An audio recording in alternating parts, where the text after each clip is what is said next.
Shalom saudara, jumpa lagi dalam Renungan Bina Iman. Kali ini kita akan belajar satu kebenaran firman Tuhan yang terdapat dalam Wahyu pasal yang kedua ayatnya yang ke-18. Saya beri tema tidak berkompromi dengan dosa. Ayat firman Tuhan ini berkata begini.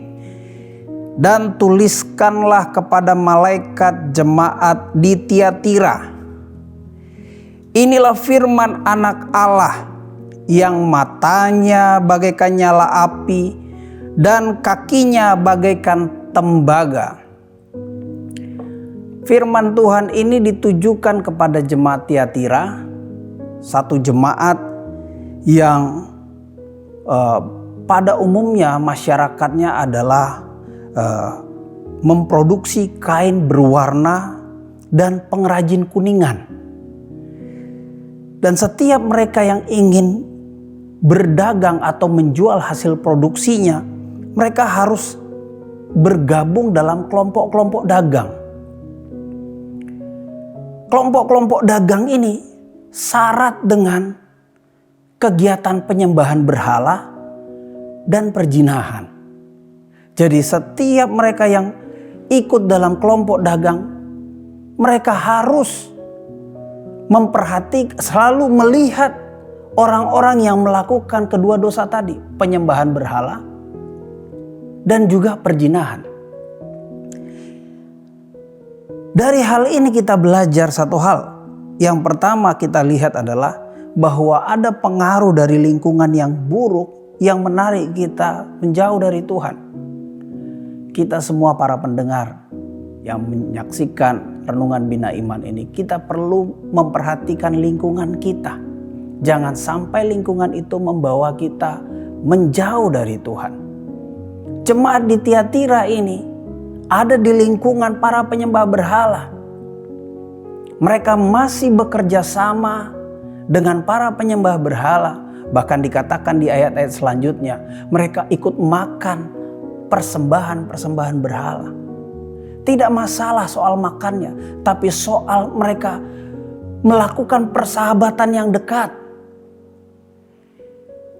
Lalu mereka juga terlibat dalam dosa perjinahan. Ini yang membuat mereka semakin jauh dari Tuhan. Segala hal di sekitar kita yang membuat kita atau menarik kita jauh dari Tuhan, perlu kita was-was, kita perhatikan dan berhati-hati. Yang kedua yang kita bisa lihat dari ayat firman Tuhan, Wahyu pasal 2 ayat ke-18 ini adalah kita belajar tentang tidak adanya hal yang tersembunyi di hadapan Allah.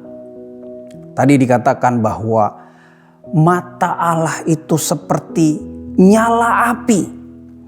Artinya Allah sanggup menyelidiki hati dan pikiran dengan jelas seluruhnya.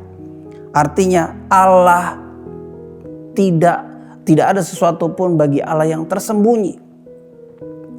Dan ini gambaran dari kemurkaan Allah pada kepalsuan yang ada di jemaat Tiatira. Saudara sekalian, Tuhan menentang kepalsuan. Karena jemaat Tiatira ini sebenarnya mengalami peningkatan. Ya, dikatakan pekerjaan mereka menjadi lebih luar biasa di hari-hari terakhir. Tetapi mereka membiarkan perjinahan tinggal ada di antara jemaat. Inilah yang menjadikan Allah murka terhadap kepalsuan yang ada di jemaat Tiatira. Mata Tuhan menyelidiki hati dan pikiran setiap kita. Tuhan tahu apa yang tersembunyi yang mungkin orang lain gak bisa lihat. Tapi ingat satu hal, tidak ada yang tersembunyi di hadapan Allah. Ibrani pasal 4 ayat 13 berkata, tidak ada satu makhluk pun yang tersembunyi di hadapannya. Sebab segala sesuatu telanjang dan terbuka di depan mata Dia, yang kepadanya kita harus memberikan pertanggungjawaban. Jadi setiap kita ingat baik-baik, tidak ada satu hal apapun yang tertutup, yang tidak dapat Tuhan selidiki.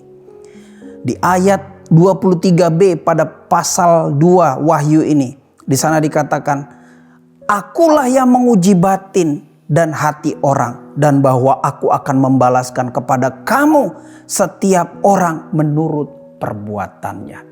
Tuhan memberkati setiap kita. Kita harus hidup tidak dalam kepalsuan. Tuhan memberkati. Amin.